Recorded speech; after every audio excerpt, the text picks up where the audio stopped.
Hi, welcome back to my channel. Just want to say, if anyone enjoys my makeup, I'm not like, oh, just let me know, because I honestly probably won't have anyone that lets me know, but I mean, I feel like loads of people know how to do smoky makeup, so I just don't really care. Just to say, I just did some like kohl stick, like eyeliner, black eyeliner, like all around my eyes, and then I just put some like bluey, blacky makeup eyeshadow around the outside, and then the rest is just like foundation and lip gloss, if you're interested.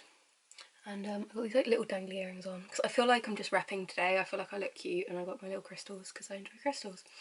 So there we go. That just to put that out in case anyone cared. So I feel like I do look cute, so there we are. I want to talk about a progress journal which I started doing. Which I literally just wrote up just now, and I wasn't even going to do a video on this, but I was like, when I actually wrote it, I was like, oh, this is probably a good idea to journal down, because the amount of videos I make and they're just not worth putting up, like, because they're just, I don't know, some of them are good, some of them aren't. So yeah, I wanted to write down what I've put for my progress journal. This is going to be probably based more specifically around my life, but it's a nice idea that if you're interested in doing yourself, it can be something that you might also enjoy doing. So there we go. I'll give you a couple of ideas to set you off if you don't want to look at it like that. Oh, that's really nice perfume as well. So Midnight Rose, really nice. So anyway, so on mine I've just put feeling overall happier, broke down a lot of life myths, which I've written a few of on the internet. Just generally I feel like you just internalise a lot of propaganda, if you like, about life and the world, just by marketing, by trauma, by coping strategies, by unhealthy people, by societal systems that you're kind of stuck in.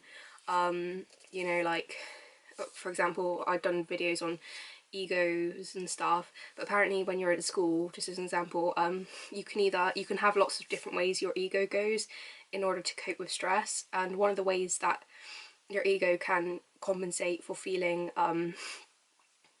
inadequate is to make up fantasies. So I feel like this is where a hierarchical obsession comes about, when people are like, you know, obsessed with hierarchy and stuff, because I feel like that's the thing that can happen at school. It's just, maybe it was when I was younger, that's one of the ideas of breaking down society. Like, that wasn't the myth I was under, but there's other myths that also exist, such as, I just did a video on I don't know, just, I can't really think of any other ones, for example, just sort of like negative influence that other people may have had on you. You can come about, like, even from an Abraham Hicks level, I'm literally just chucking in all this like trivia I've literally learned over the last few days, but in terms of Abraham Hicks, she talks about the 17-second rule, how if you think about something for 17 seconds, you develop a thought for it, and then if you think about it for another 17 seconds, you develop another thought for it, and if you think about it for another 17 seconds, and if this carries on for 68 seconds, it creates like a bundle of thoughts. So if you're, for example, around a really negative person for a long period of time, there's a chance that you will have been around them for more than 68 seconds and therefore developed more than 68 seconds worth of thoughts around them. Therefore, depending on however long you spent around a person, or however long you've distanced yourself from a person, the more or less likely you are to be able to, not that all people are good or all bad, but that's another way that you can integrate life myths, break down life myths. It's just about identifying them. I feel like once you actually get the info, you can be like, oh yeah, and just something clicks in your mind and you're just like, oh yeah, like, and it all just sort of like, you break down every single concept you've ever had about that, and it's just like a whole new world opens up. Well, it's not quite that dramatic, but you know what I mean. Feel closer to attracting more people but content alone. And then after that I've put being content alone as a separate thing, because I was like, that's amazing, because I used to be really codependent. Yeah, I'm in a place where I'm like, I have my friends, but I'm also aware that we're on slightly different routes. I've evolved, they've evolved, I've dropped a friend / they've dropped me, which it was an ex-friend, and to be honest, in hindsight I can see why we're too different as people, but I also feel like I do enjoy those people, and hopefully we can still spend time together at times, because it all suits us and we're all really like got some stuff on the same page and it seems to work out quite nicely. But at the same time, I'm not averse, and I'm looking forward to meeting new people when they come into my path at some point, because I think people are put into your life at different times. I'm not relying all on the universe. I think it's a case of, obviously, they're not just going to turn up on my doorsteps. You do have to search them out, be that through meetups, be that through Bumble, be that through Plenty of Fish if you're interested in relationships and stuff, for anyone that's interested in relationships. Little tip, obviously, dating apps. Yeah, by the way, I created dating apps. No, I didn't. So yeah, I just feel like I'm not ready for a relationship now, for me personally, but I think in terms of friendships, like I don't know how much room I have for integrating specific friendships, but I think through things like Bumble and meetups and stuff, you do come across people that you might have like-minded interests, and if it does get to that point, like I think just different people come into different portions of your life in different seasons for different reasons, and I'm pretty swell. I'm pretty content with myself at this point, but also it's always nice to socialise. There's two different parts of life. I feel like time with yourself and time with others is a different thing, and also friendships and meeting new people and expanding your life experience is also another thing. So yeah, so content alone. My codependency is gone, but the residue is more than leaking out every day, so we're all good.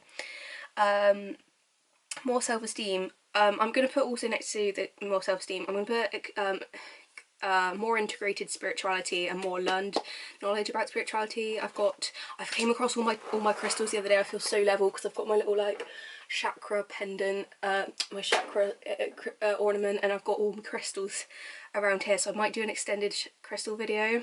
I think this needs to be written down. Oh, I hate like breaking in the middle of a video because it sucks for you, but I literally have to write that down. I'm so sorry. But I found all my little crystals, like I've got my tarot cards and stuff. I'm not condoning like witchcraft. I always have to put that out whenever I talk about spirituality, but I think there's such a, I don't know, like I may or may not do a crystal video because I don't like to talk about it too much, because I know in the Bible it strictly does not permit doing things like crystals, so I don't like to walk around like shouting about it, you know. But the fact is, it is a part of life, so who knows. Hello and welcome to Understanding Now. Sorry. So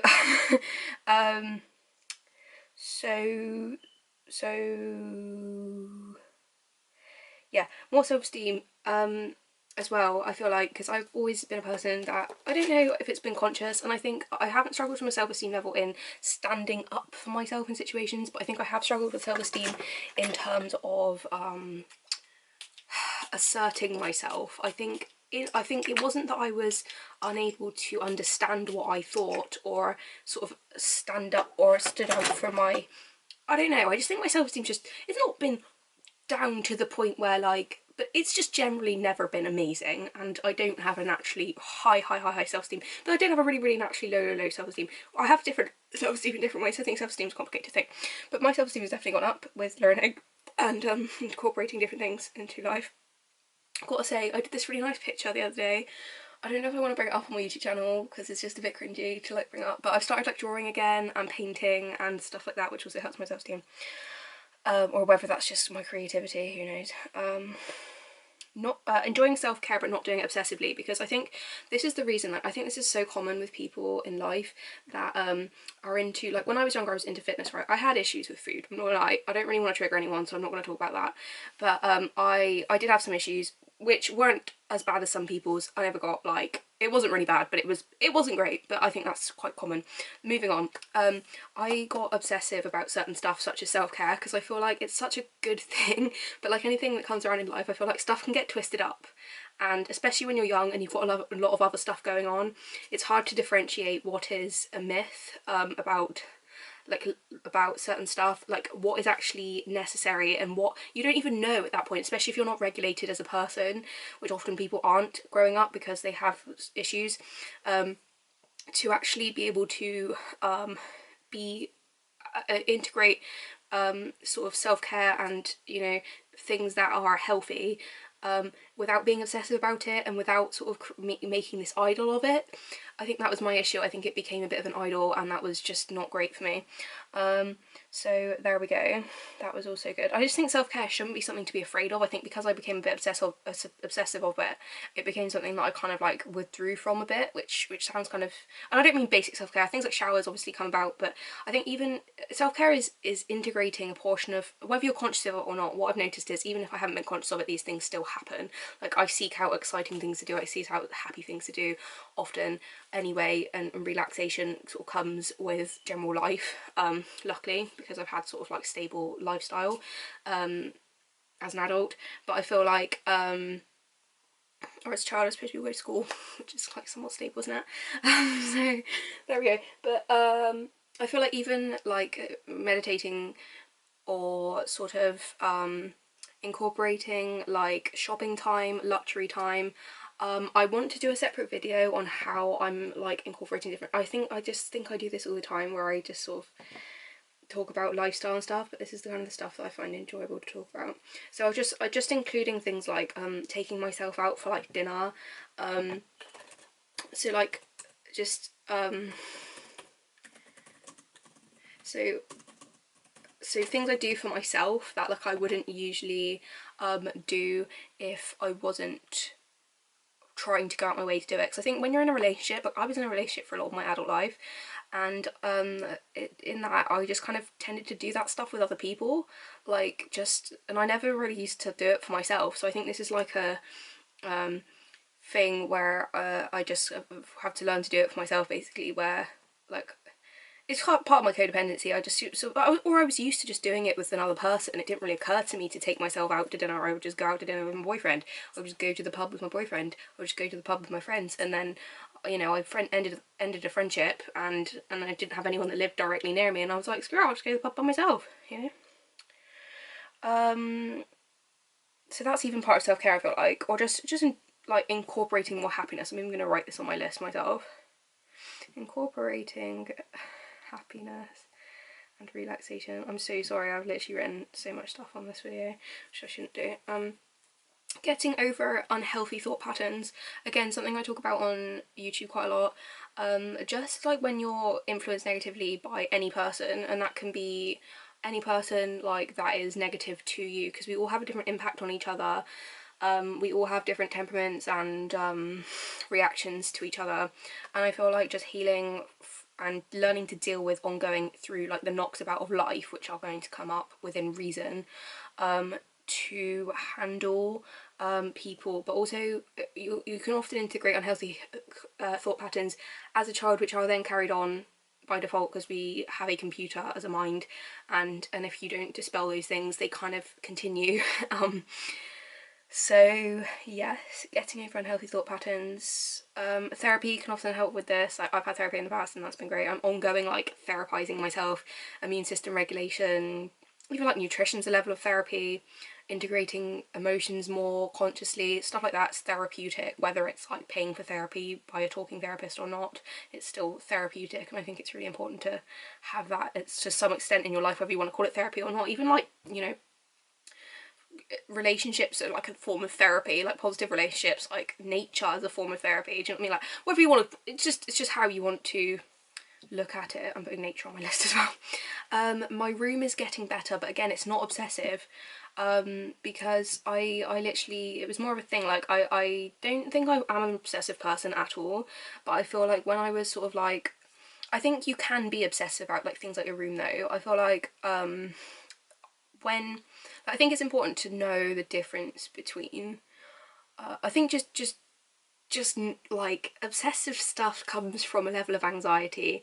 that is often about something else, and I think it's just about not allowing that anxiety to leak into things like day-to-day tasks such as tidying a room. Like it's great, we all love to have a clean tidy room to an extent. Like I don't mind living in a bit of squalor, I'm not gonna lie. Like, not squalor, that's the bad word. I don't mind, I like to have a place for things and keep on top of it as much as I can. If I leave a pile of clothes out, I'll get rid of them at some point, you know what I mean? Like not at some point, as soon as I can, do you know what I mean? As I get older, I like to be a little bit more organised and to the point, and once I know what works, it works for me and I can keep on top of it, sort of thing. And that's a healthy mindset towards looking after your room. When it gets more than that, like, oh, I have to have this like idealized version of my room, it has to look like a fucking Instagram room, that's when it gets issues. And not everyone will have that issue, but I did. I don't think I had that issue, so like, but at the same time, I think you can have this level of like shame that comes to you inflicted upon yourself if you have too high standards. I think it's about standards. I think I'm aware that even subconsciously you can set a standard on yourself, like, oh, my room always has to be tidy. It's like, no, it doesn't. Like if you don't have a tidy room, like it's not going to, you know, ruin your day. Like it shouldn't ruin your day. You know, not that it has ruined my day, but I'm saying like just being realistic about life, because in the day, one day when I have kids and stuff, they're not going to be tidy, and this is probably why God is not allowing me to have a picture perfect room ever anymore. So there we go. Okay, I can't blame God for me having an untidy room, but I'm just saying, like, most people don't have like this like image perfect like house, but obviously they just keep on top of all the cleaning and tidying that needs to be done. There we go. And we all have like different standards for living and stuff, don't we? So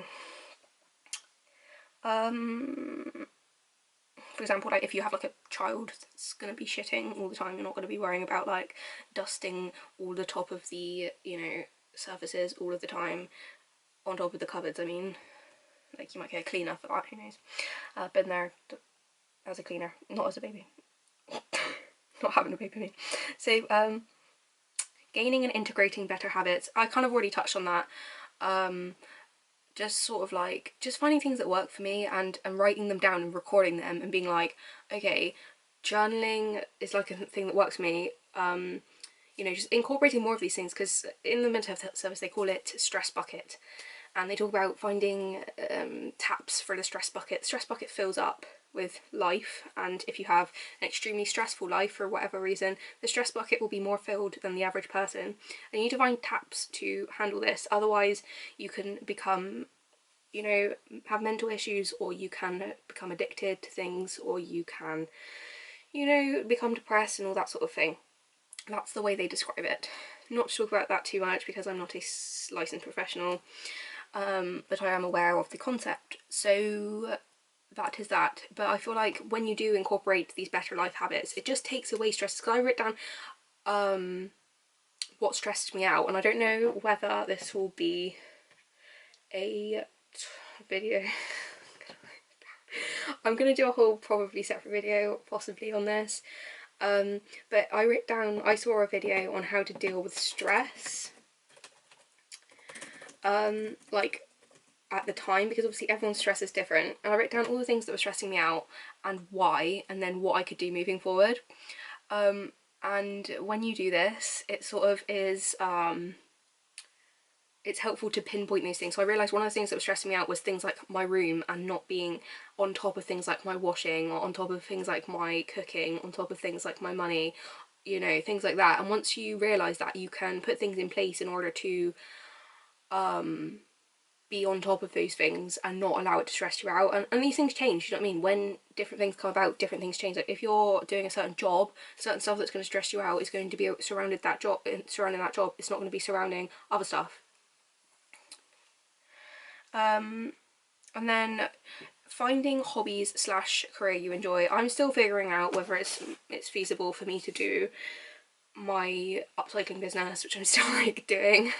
There's always going to be jobs around if I was to need like excessively amount of more money than what I'm currently doing, but that's my own financial situation that doesn't really need to be discussed. But I think whatever you're doing, like I did come across this idea this morning of I don't know whether it should be incorporated into this video. I just feel like there's just a bunch of like myths around working that I just feel like should be expelled. One of them being that you need to find your job boring, you need to find it lethargic, you need to find it stressful, you need to find it tedious, you need to find it just so you can pay the bills and just look forward to that. Yes, there's a level of perseverance that can come with this mindset of if you look to a goal you will potentially be better working towards it. However, I do believe it is a negative mindset imparted on people from toxic people that will want to have control, because it's a thing where some toxic people really enjoy putting their energy upon you, making you feel how they feel, miserable, bored, irritated, negative, so they can feel better about themselves, and that improves their ego standpoint. So I feel like this concept that often workplaces can adopt of life needs to be tedious, life needs to be, you know, we need to just get to the end kind of mindset, it can be really untrue for a start. Yeah, like your life isn't always going to be like, you know, bells and whistles all the time, but it takes away from the careers that maybe are a path less travelled but seem not to be tedious and not to be boring and not to be lethargic and whatever, and you know they and that sort of are fulfilling in some level, that they're like piss about jobs or whatever. Yeah, I think the more energy you put into something, you know, a job is going to require work regardless of what you're doing. But yeah, I just feel like that had to be put out there. I do want to do more about life myths, so there we go. Thanks for listening, bye!